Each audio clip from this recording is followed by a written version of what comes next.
Talvez o seu sobrenome português esconda uma história de dor, silêncio e sobrevivência. Pouca gente sabe, mas nomes como Oliveira, Pereira, Carvalho, Fonseca, Nogueira, Silva e Matos nasceram da necessidade de se esconder. Eles não foram criados por escolha, mas por medo.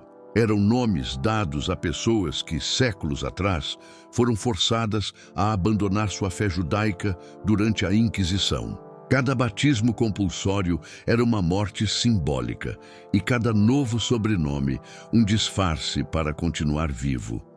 A Inquisição não queimava apenas corpos, queimava identidades. No final do século XV, quando os reis católicos decretaram a conversão obrigatória dos judeus na Península Ibérica, o nome se tornou a linha tênue entre a vida e a fogueira. Famílias inteiras foram arrancadas de suas tradições e levadas às igrejas para receber água e um novo nome. Era um batismo sem fé, um renascimento à força.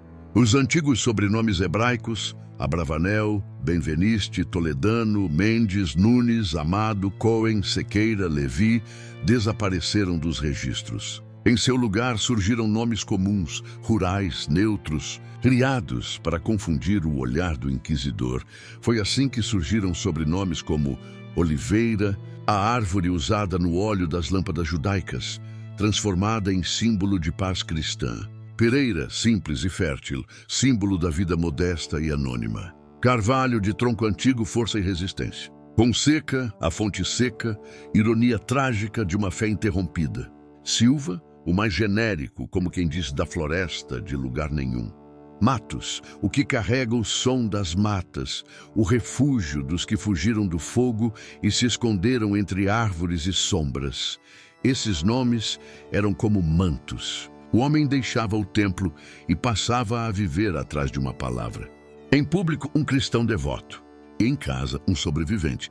O sobrenome não era mais herança espiritual, era escudo. E ainda assim, por trás de cada nome novo, uma lembrança antiga permanecia. O Levi escondido em cada oliveira, o Cohen em cada carvalho, o Benveniste em cada Matos. Mas havia algo que nem mesmo a conversão podia apagar: o vínculo entre nome e alma. O filósofo Walter Benjamin dizia que nada do que aconteceu deve ser considerado perdido para a história. Os nomes dos cristãos novos são exatamente isso: fragmentos de memória sobrevivendo em plena negação. Cada um guarda silenciosamente o eco de uma língua extinta, de um cântico proibido, de uma oração sussurrada ao entardecer. O século XV foi o tempo em que o nome virou campo de batalha. O fogo da Inquisição queimava o corpo, mas não conseguia consumir completamente a memória. As famílias aprendiam a disfarçar a fé. Acendiam velas na sexta-feira, mas diziam ser por devoção a santos. Limpavam a casa no sábado, mas chamavam de costume. Guardavam o pão sem fermento, mas fingiam ignorar o porquê. Viviam entre duas verdades, a da alma e a do medo. Aqueles que adotaram sobrenomes como Matos não apenas se esconderam nas matas, esconderam-se dentro de si mesmos. Criaram uma fé subterrânea, transmitida de geração em geração, não em palavras, mas em gestos. A avó que acende uma vela e não explica porquê. O pai que evita comer carne em determinado dia, mas não sabe a origem do costume. Pequenos rituais, como cinzas, que ainda guardam calor. O nome sobreviveu e com ele uma herança que poucos reconhecem. Hoje, milhões de pessoas em Portugal e no Brasil carregam sobrenomes nascidos do medo, sem saber que descendem de um povo que amou a Deus em silêncio. Cada registro de nascimento é também uma página da história da sobrevivência humana. Um testemunho daquilo que o fogo não conseguiu destruir, porque o nome, no fim, é mais forte que a fogueira.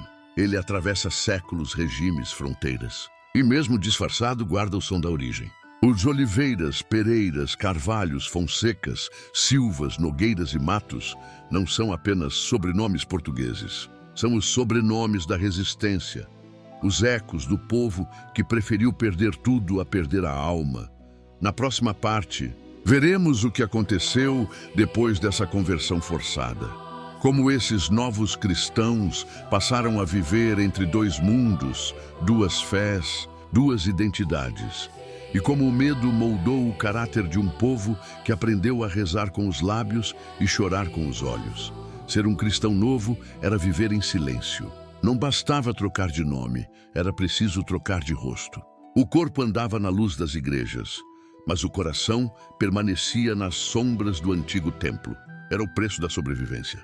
Sob a ameaça da Inquisição, muitos aprenderam a se disfarçar até de si mesmos. O homem que ontem orava em hebraico agora recitava em latim, e cada palavra que dizia era uma ferida aberta entre o que mostrava e o que escondia.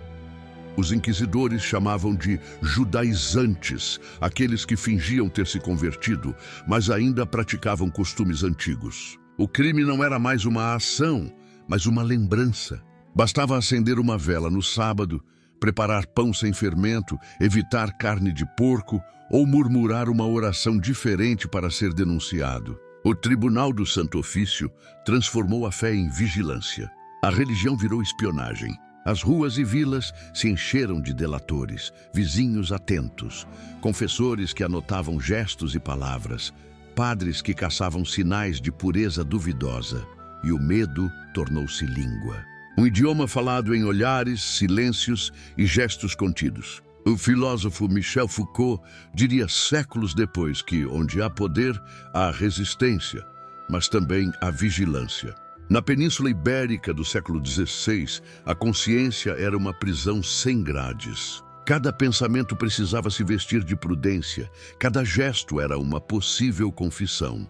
O cristão novo era um homem dividido. Ao sair de casa, fazia o sinal da cruz. Ao voltar, fechava as janelas e acendia a vela do sábado.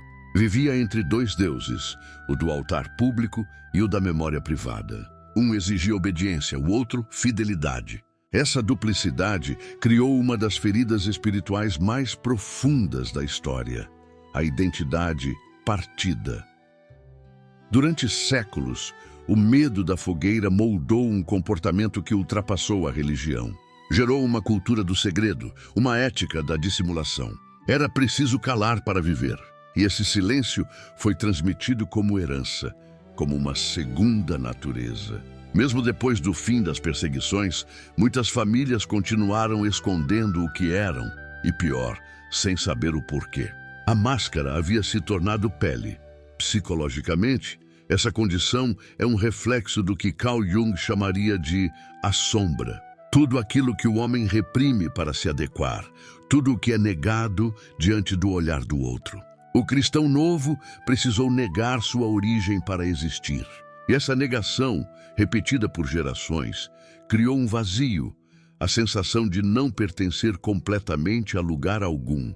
Nem judeu, nem cristão, apenas sobrevivente. A Inquisição não apenas perseguiu indivíduos, ela moldou personalidades. Criou um tipo humano que aprendeu a se esconder da verdade, a disfarçar a própria luz para não atrair o fogo. Uma herança psicológica que ainda ecoa na forma como muitos descendentes vivem a fé até hoje, entre o sagrado e o medo, entre a crença e a culpa.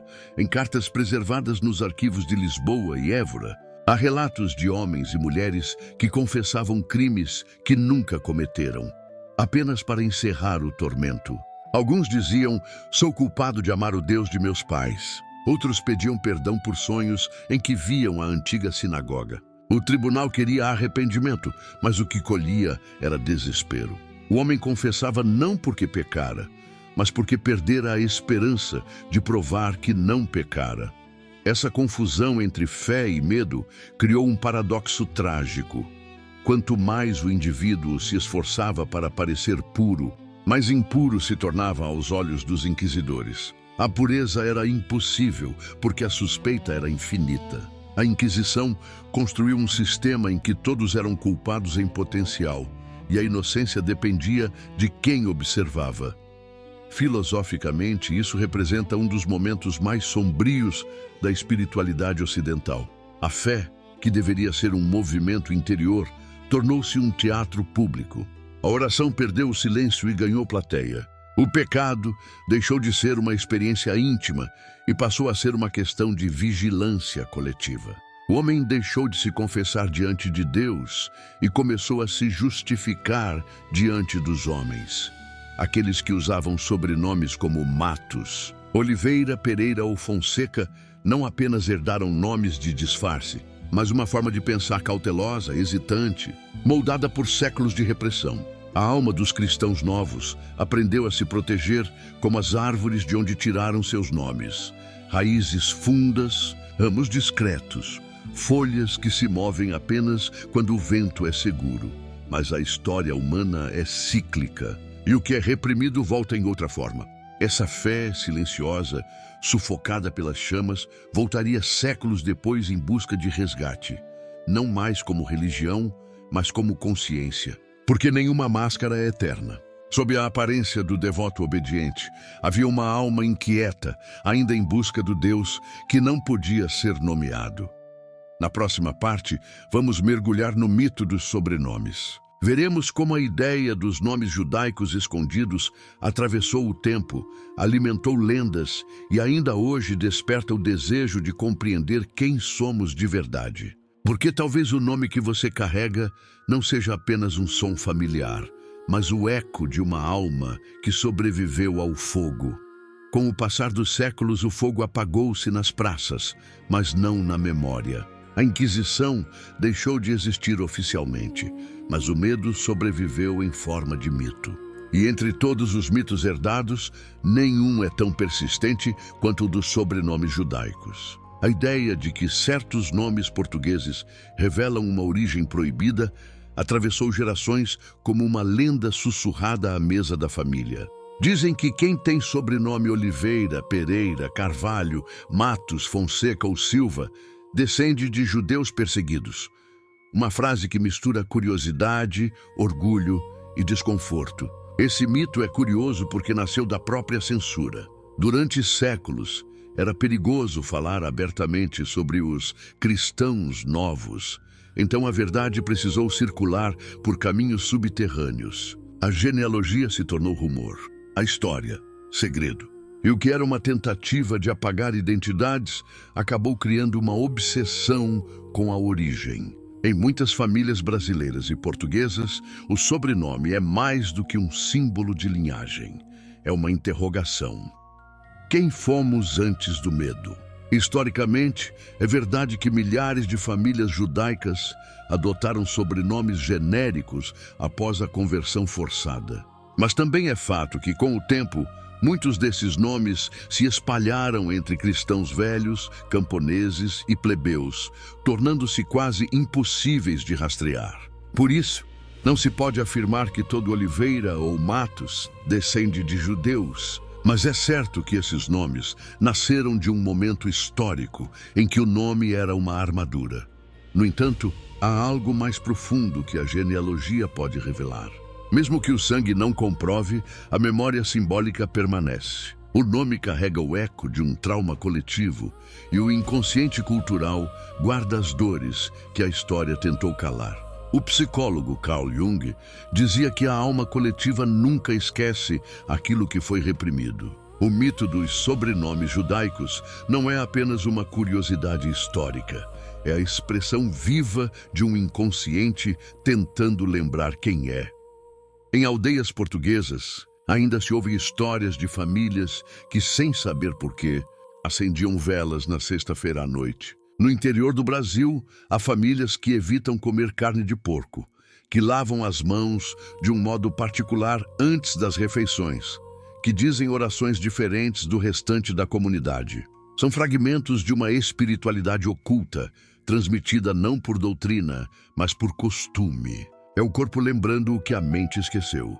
O mito dos sobrenomes revela algo essencial, que o esquecimento nunca é completo. As tradições podem ser queimadas, os livros destruídos, os templos derrubados, mas a alma encontra formas de guardar a verdade dentro de si. Às vezes em um gesto, às vezes em um nome. O Matos, que um dia significou floresta, agora simboliza o refúgio da memória. O Oliveira, que antes escondia a luz, agora floresce como símbolo de paz interior. O Fonseca, fonte seca, volta a jorrar significado. E é aqui que a filosofia se encontra com a história. O homem moderno busca sentido em genealogias, em exames de DNA, em arquivos antigos, porque sente a ausência do sagrado. Não busca apenas saber de onde veio, mas porque perdeu a sensação de pertencer. Descobrir que o próprio sobrenome nasceu de uma perseguição é como encontrar uma cicatriz antiga no corpo da família. Ela já não dói, mas ainda fala. E essa voz é o chamado para o retorno da consciência, o retorno à verdade interior que os inquisidores tentaram apagar.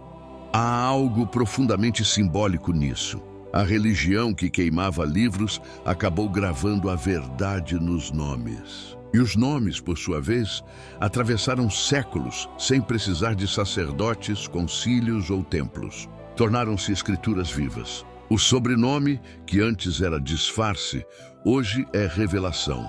Por isso, o mito dos sobrenomes judaicos é mais do que uma história sobre o passado, é uma parábola sobre o homem. Mostra como tudo o que é negado busca um caminho para retornar. Como a alma, mesmo silenciada, encontra uma forma de se dizer. E quando olhamos para o nosso nome com essa consciência, algo muda. Deixa de ser apenas uma palavra herdada e passa a ser uma lembrança do que resistiu.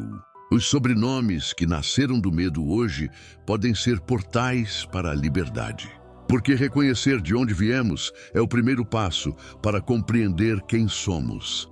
Na próxima parte, veremos o que aconteceu quando o medo cruzou o oceano.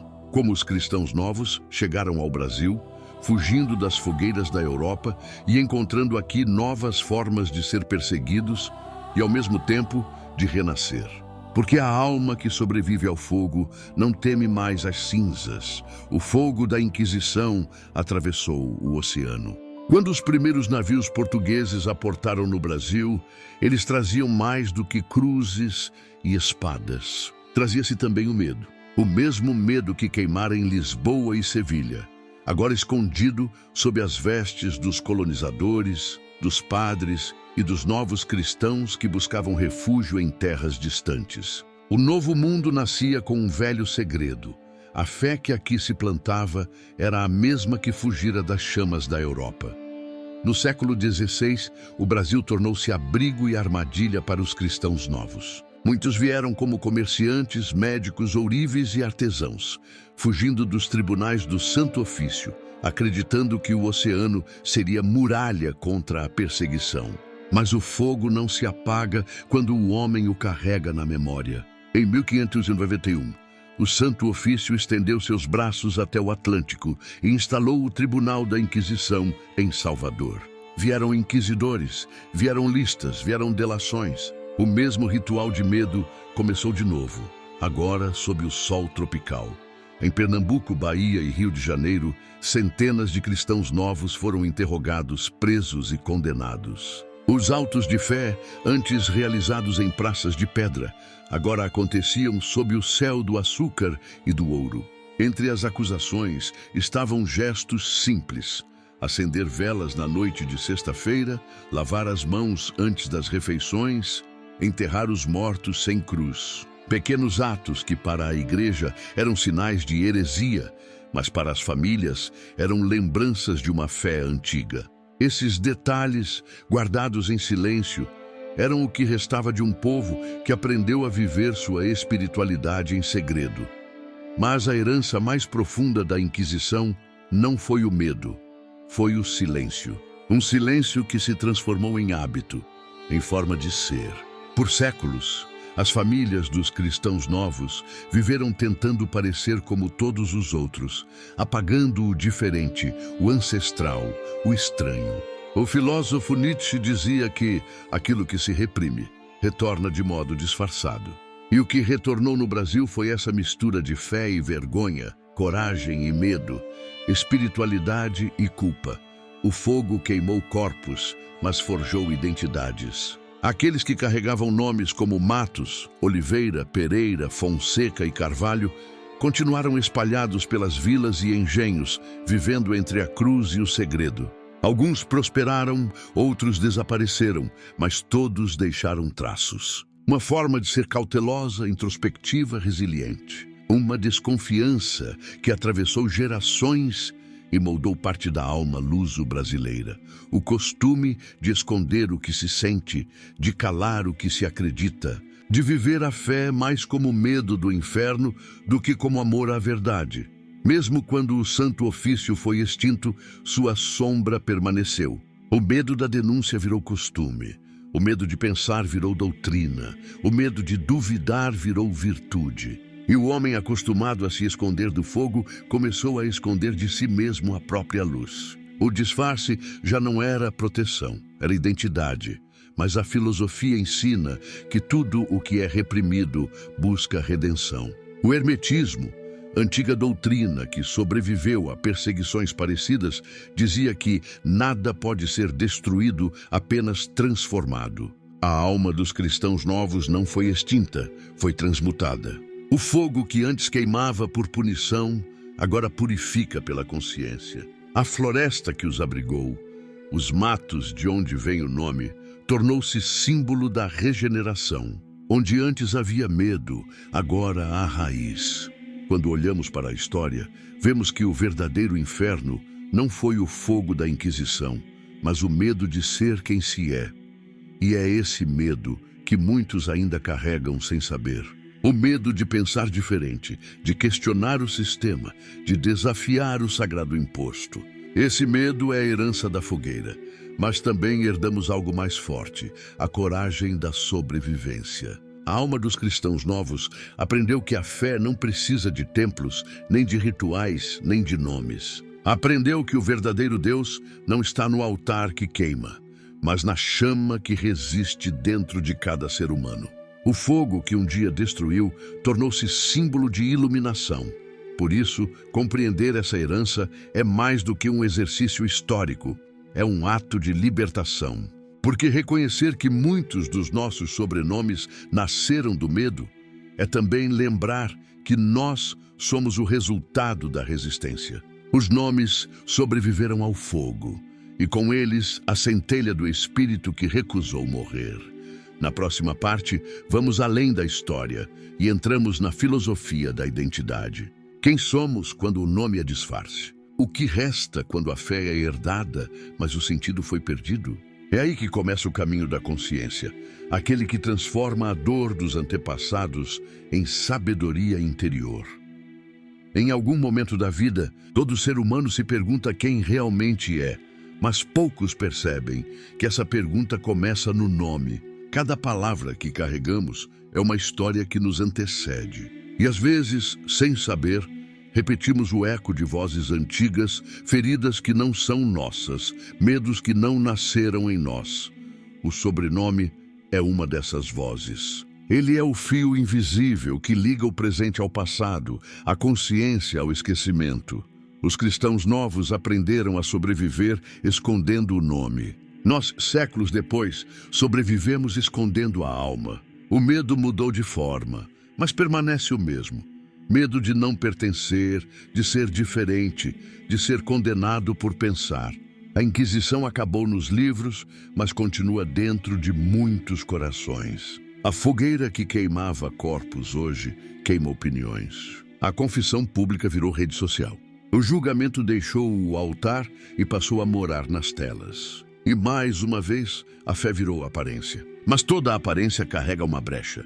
E é por essa brecha que a verdade entra. A mesma verdade que atravessou os séculos e sobreviveu sob nomes falsos e silêncios impostos. Quando alguém hoje redescobre que seu sobrenome, Oliveira, Pereira, Carvalho, Fonseca, Silva, Matos, nasceu de um ato de resistência, algo desperta. Não é apenas curiosidade genealógica. É o espírito lembrando que foi feito para resistir ao fogo. O filósofo Sêneca dizia que a alma é forjada nas chamas da adversidade. Talvez por isso, entre todos os povos perseguidos da história, o espírito judaico tenha sido um dos que mais sobreviveu, não pela força, mas pela lucidez. Os cristãos novos, mesmo convertidos à força, herdaram essa centelha, e ela se espalhou pelo mundo. Está na forma como os descendentes valorizam a palavra, o conhecimento, o trabalho, a introspecção. Está no impulso de questionar, de buscar sentido, de não aceitar o que é imposto apenas por tradição. Essa é a herança invisível do nome. Não o sangue, mas a consciência.